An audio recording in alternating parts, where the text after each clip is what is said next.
Hi, everyone. Welcome to Flock Talk. I'm Erin Morgan. And I'm Tom Lewis. And we work for the farmer members of the Ontario Sheep Farmers Organization.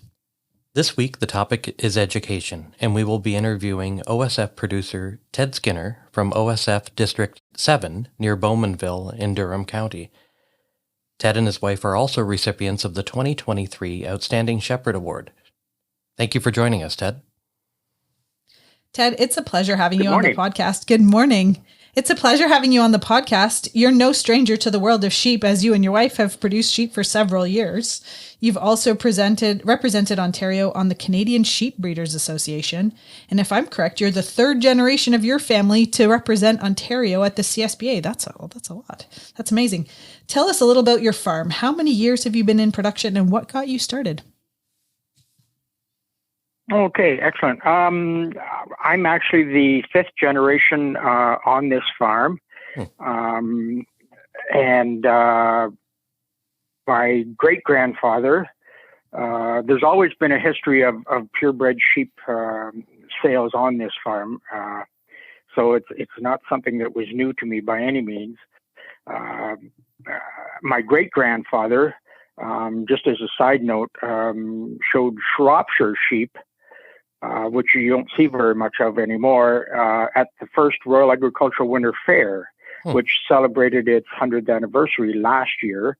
And so we decided we took a few Charollais up to the Royal last year and showed them in the 100th anniversary of the Royal. So we haven't shown sheep for many, many years, and we have a closed flock. So it was the first time we'd done something like that.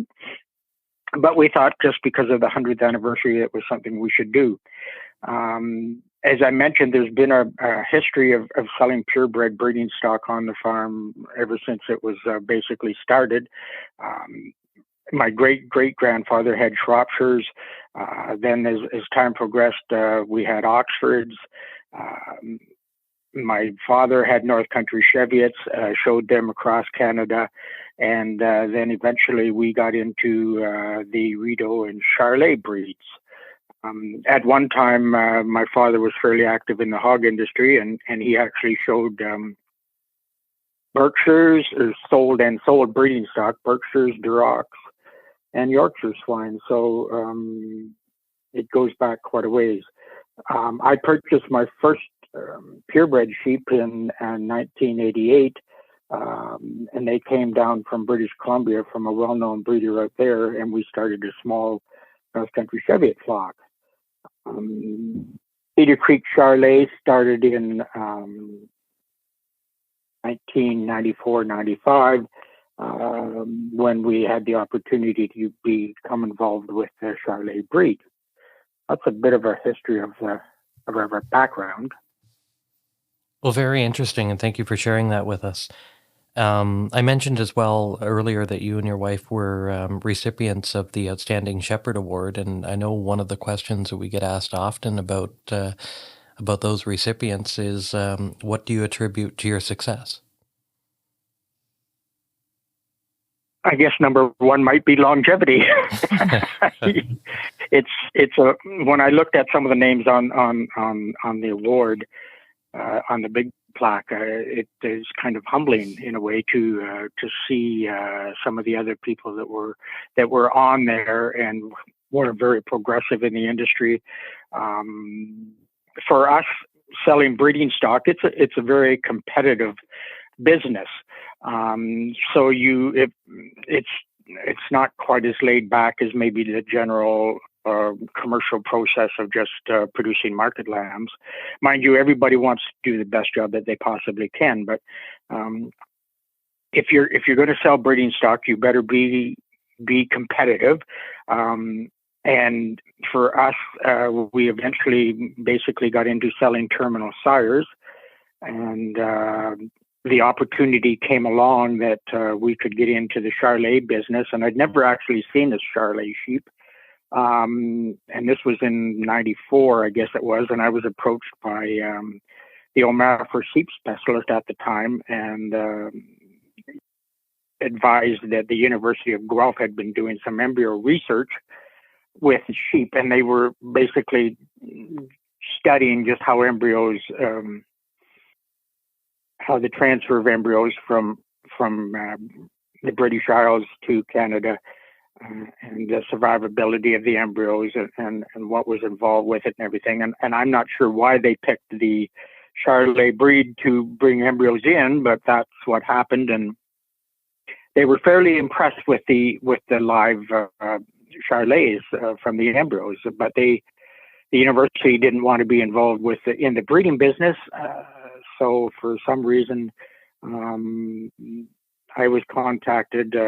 We were contacted, and to see if we'd be interested in taking it on.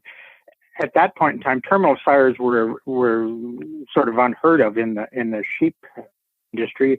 I have a bit of a background in the swine industry too, so I was a bit more familiar with the idea of terminal sires, and certainly in the beef industry, terminal sires were talked about. So it was kind of intriguing, and we talked to a few people about it, and decided to put our foot in the water and see what happened.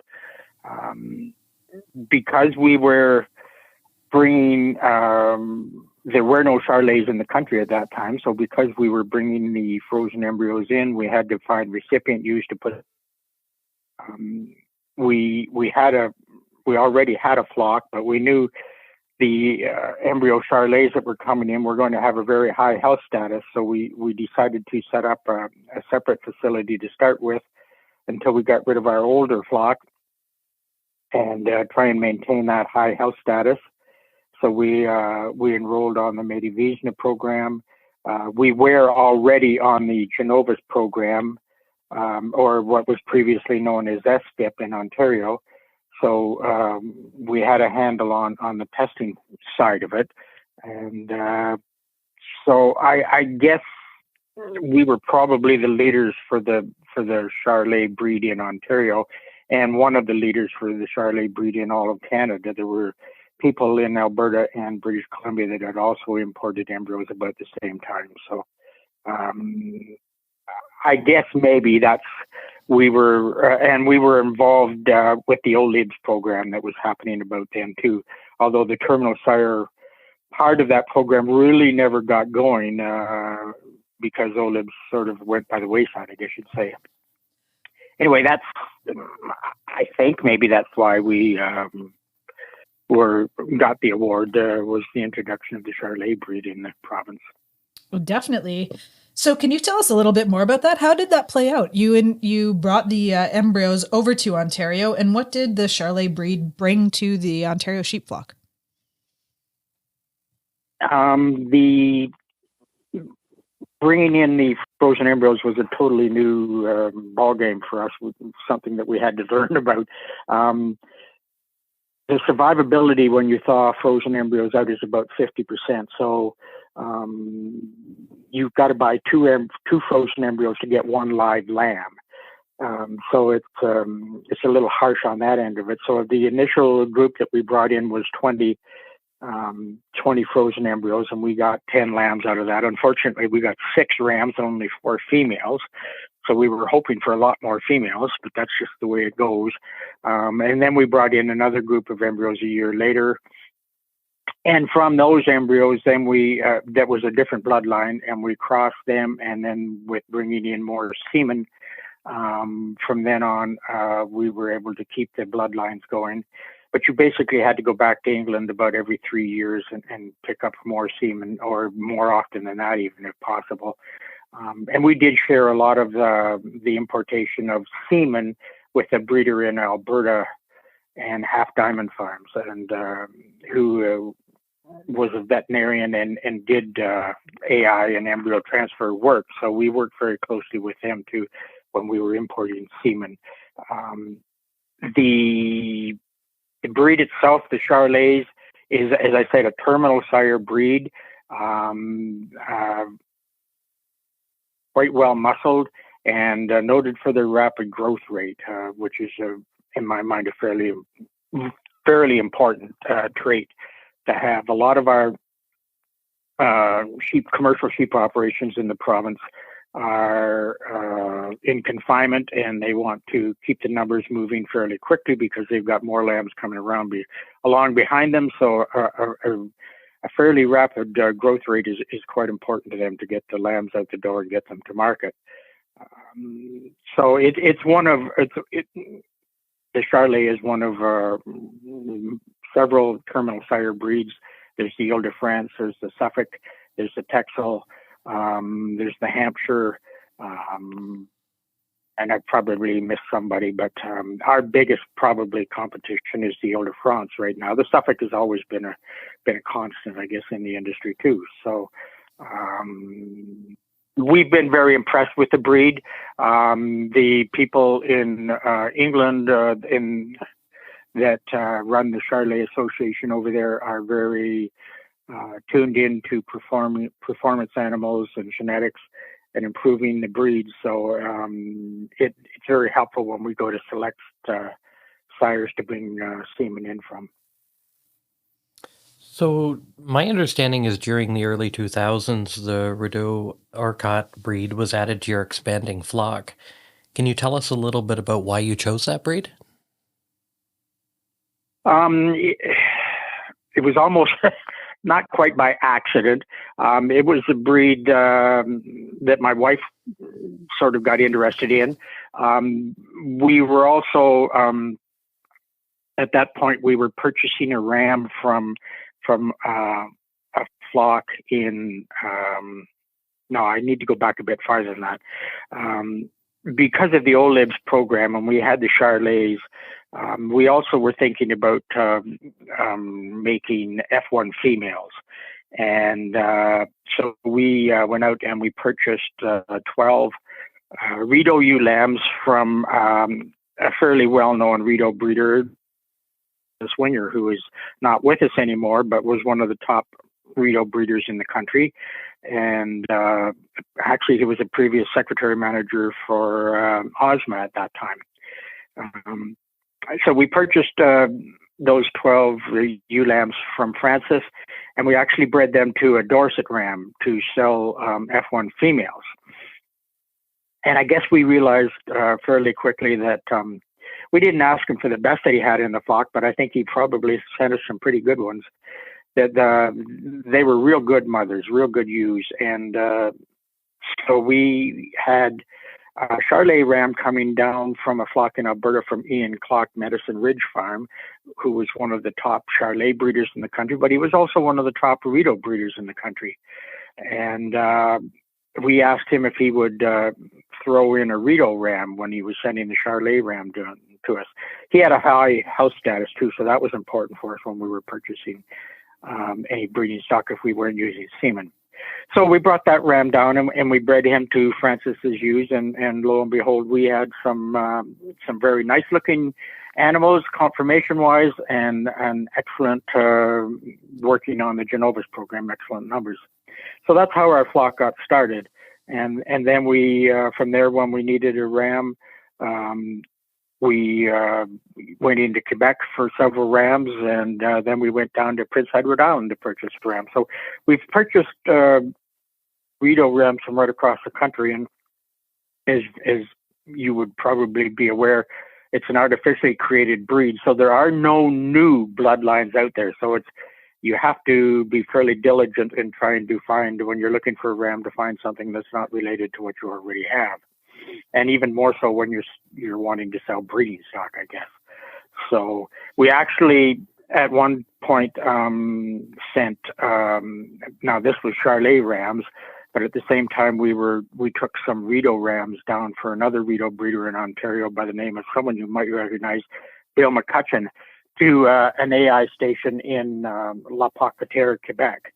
And we had semen drawn from our Charollais rams and stored and frozen for us, and Bill was getting the same done with his Rideau rams. So that's about the only avenue we have to sort of maintain some of the genetics for the Rideau breed. That there are no new genetics coming along except for the lines that we have now that we can crisscross. Yes, I think that's a good origin story to your flock. What does your flock look like today? What are your breeding goals? our flock today is basically what you would call a hobby flock, probably. Age has caught up with us, so we are sort of winding down. We have about 20 ewes right now. When we were running sort of full tilt, we had about 150 breeding ewes, 100 Charollais ewes, which made us one of the largest flocks in the country, and about 50 Rideau ewes, which you need more than 50 Rideau ewes if you're going to be a really serious Rideau breeder. But anyway, we're down to about 20 ewes right now. It's more just playing around with some of the genetics that we have to just see what we can do.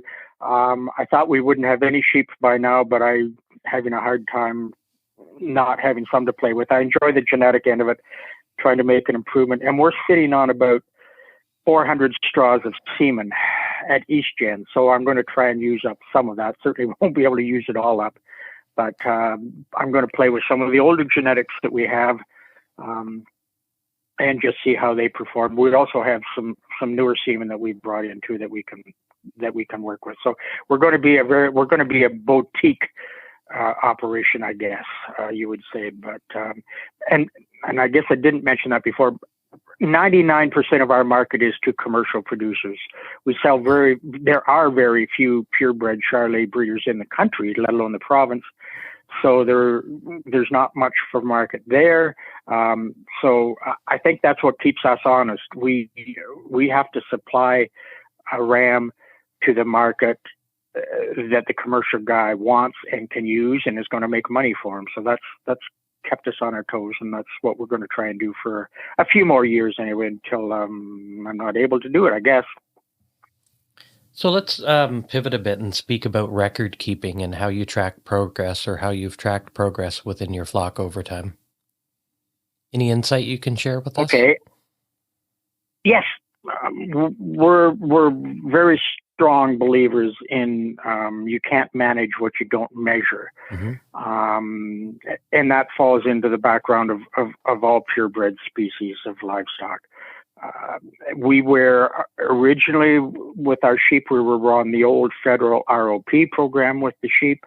And then that kind of disappeared in SFIP, which was run by the Ontario government, by OMAFRA. And we were on that all the time that it was going on. And then that's got sort of privatized, I guess you would say, and it's Genovis now. But we are very strong believers in that. It's one of the best tools that we have for selection of animals.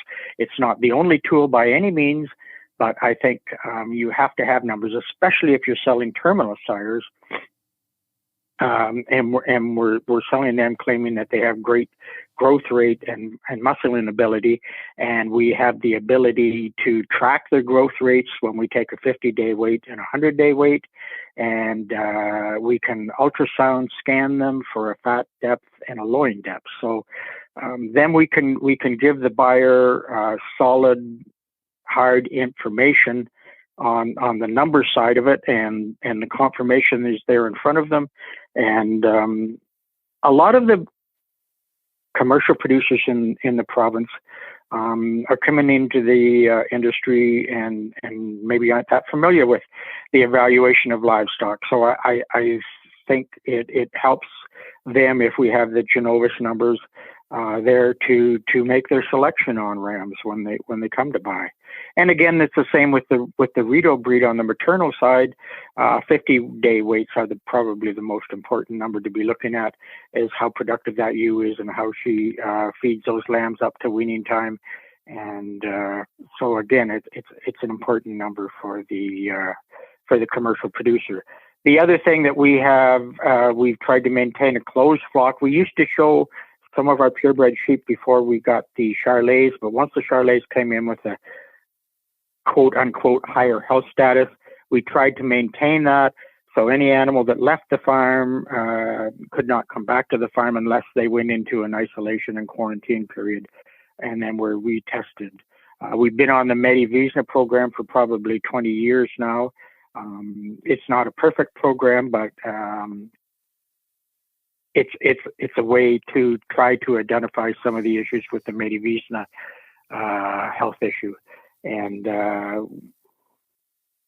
we firmly believe that it's a good program. I'm not there are some issues, but hopefully down the road we can get some of those solved. So health is an extremely important thing, and then just to basically, if you're going to claim that an animal has a great growth rate, you better be able to prove it with some good hard numbers.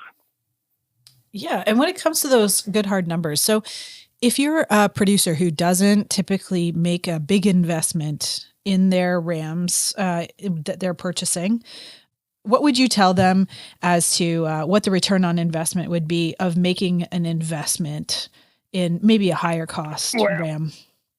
Yes.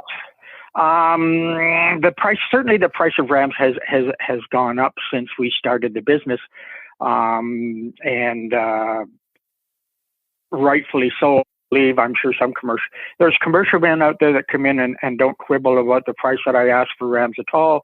There's very few commercial people that come anymore, and when I tell them what the price is, they just turn around. Or before they even get there, I tell people what my prices are going to be, and they won't even bother coming to the farm. I get very few of those anymore now. I think most commercial people have realized that if you want to do a good job, you better be prepared to spend some money on your ram side. The ram is half of your flock. So a good terminal sire ram, and a terminal sire means that all of the offspring from that ram are going to market. So you don't have to worry about the ram breeding daughters or anything like that. So if all of his offspring is terminal and they go to market, you should be able to keep that ram around for 5 or 6 years, 5 years anyway. So if you've got a decent number of commercial ewes that you're breeding that ram to all the time, he's not going to cost you very much money, I think. And we're selling a product that is performance tested with a Genovis program. We're selling a product that has some kind of a health status with it. You're getting a pedigree with it, and you're getting the performance certificate from Genovis. And there are extra costs for us involved to do that. But that's the kind of product we want to sell. I do get a little frustrated sometimes, and I know what happens because there's a lot of, I don't know what you say, backyard sheep operations or just smaller hobby farms where people are on Facebook or whatever and they want to trade a ram or do something like that. But if you're really serious about the business, I think you should be trying to sell the best rams that you can possibly produce. And as a commercial person, you want to buy the best rams.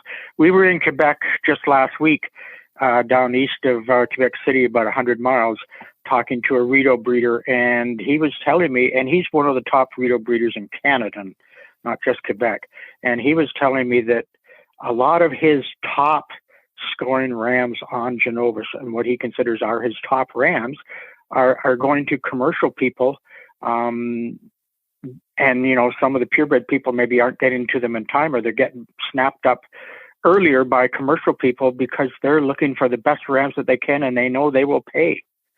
So I'm not giving you actual numbers because I'm not quite on top of that. But I do know that I've got commercial people that don't hesitate. Either my prices are too low, and I don't think they're too low, but they're willing to pay it because they can see the returns on it. Mm-hmm. Thank you. So you spoke about marketability, and maybe that's a good way to segue into this next question. Do you work directly, or have you worked directly with processors to learn about performance of your lambs when it comes to marketability? We have not worked directly ourselves very much because if you're in the purebred business, your best animals hopefully are sold as purebreds. You don't not every animal is going to be sold as marketable as a ram, though. You're going to get some cull animals, but they tend not to be your best animals. So, and the other thing is we don't have the size or the volume to be involved in some of the marketing programs that are out there that I think are excellent programs for people who have a good sized flock. It's a great way to sort of know what you're going to be getting for your product down the road. And the other thing is you're getting, in some of the cases, in some of the marketing programs, you're getting paid for the quality that you're producing. If you send your lambs to just the stockyards, the buyers certainly will get to know your product after a while, and they'll pay premium. but you're not actually paid for the quality of the lamb. Northumber lamb in Nova Scotia, is all those lambs are rail graded, and the producer is paid on the quality of those lambs. Our industry will never reach its maximum potential until most of the lambs in the country are rail graded. And I mean, that happens in the hog industry, it happens in the beef industry, and someday hopefully we will see that in the sheep industry, and that will make a lot of other things happen a lot easier. But we just had in our district 7 a hoof to hook display, I guess you would say, a week or so ago, and that's very informative for producers, where we go one evening and we look at the live animals, and then we come back in a couple of days, a week later I guess it was, and we see those lambs on the rail. So there were some lambs that were sired by Charollais rams that were in that competition. So it's good to see that what you're telling people is happening is actually there on the rail. We've had some, in the past, we have put some purebred Charollais into some market lamb competitions and done fairly well. But I'm a firm believer in the commercial man isn't going to be producing purebred Charollais. He's going to be producing an F1 or an F2 market lamb. So I like to see the people that buy my rams and have them on their commercial ewes, then have them in some kind of a competition, or just see them on the rail to see what's available. I do know that when we did send cull market lambs, even just to the stockyard, so the buyers got to know those animals after a couple of groups would go through, and we always would get a premium for what were our cull animals at that time. So I guess that kind of answers your question. Thanks, Ted. What other things, we've talked about genetics, we've talked about your high health status. What else do you think contributes to the success of a sheep producer or a sheep breeder like yourself?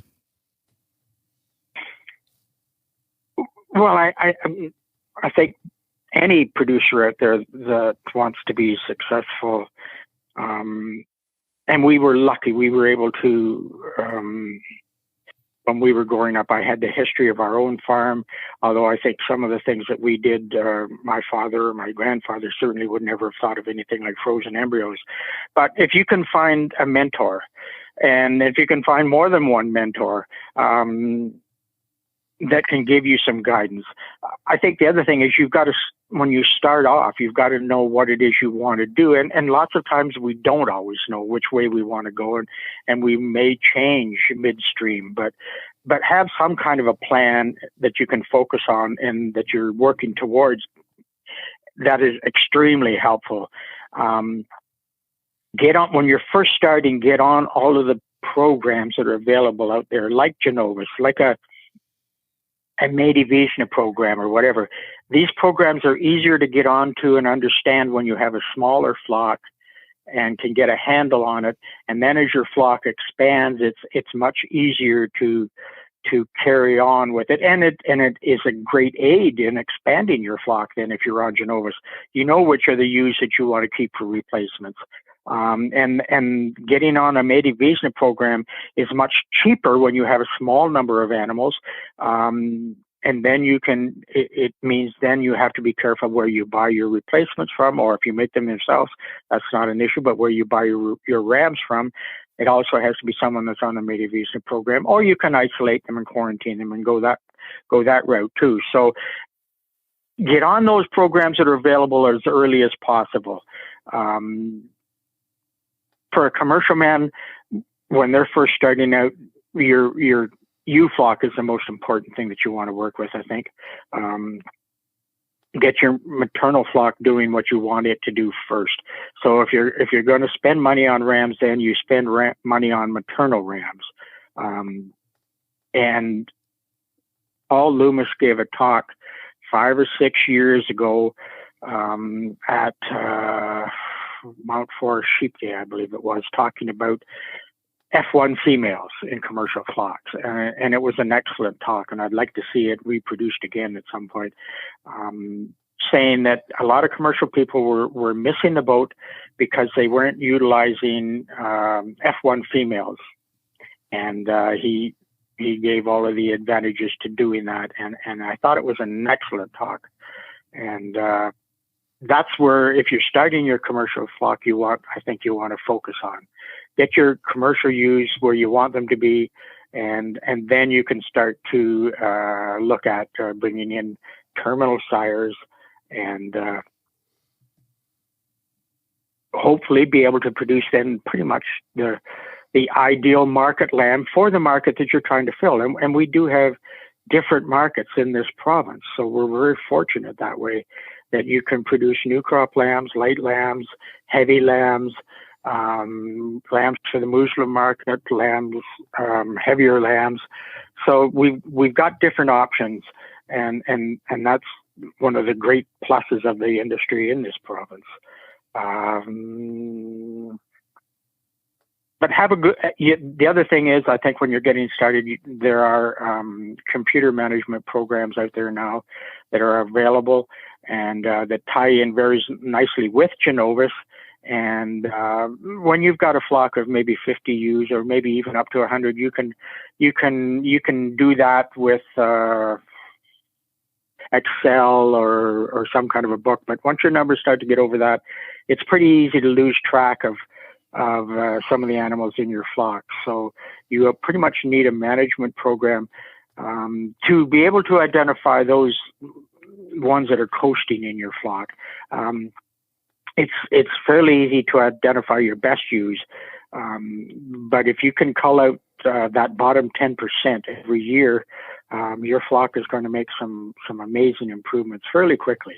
And once you get 300-400 or higher, 500-600, you pretty much need something like that to be able to identify those ewes that are not being productive and need to go down the road. So those are some things I would suggest people should look at. Well, thank you, Ted, for taking the time today to share your business with us. It's been a great conversation and certainly a lot for our producers to think about. And thank you for listening. Oh, you're more than welcome. And thank you for listening. We hope you enjoyed this education episode. Join us next Wednesday for our interview with Patrick Gossage from First Green Energy, talking about all things solar grazing. Hey, Tom, what you been working on? Recently, we've been planning for some upcoming farm shows and producer education initiatives, such as Grey Bruce Farmers Week, Canada Outdoor Farm Show, International Plowing Match, as well as the London and Ottawa Valley Farm Shows that we hope to attend in 2024. In the last few weeks, we've certainly updated our OSF sponsorship and advertising packages that will be going out in early December, and hope to have a number of new and returning sponsors to help us run programs and producer materials for our membership. So, Erin, what's new? The OSF board will make an investment in developing a new website for the Sheep Institute in 2024. The priority for the website is to catalog the research results from the past 20 years, making them available to the board and the membership to inform future projects and support on-farm decision-making. The website will also include existing educational materials, all of the modules of the Master Shepherd's course available individually, and thousands of resources, articles, webinar recordings, podcast episodes, and videos from the archives that are all still relevant today. And if you enjoyed our podcast, please subscribe through your podcast app to receive alerts for future episodes, and please share our podcast with your friends. For more Ontario Sheep Farmers content, follow us on social media at Ontario Sheep Farmers on Instagram and Facebook, and at Ontario Sheep on X, formerly Twitter, and visit our website at ontariosheep.org.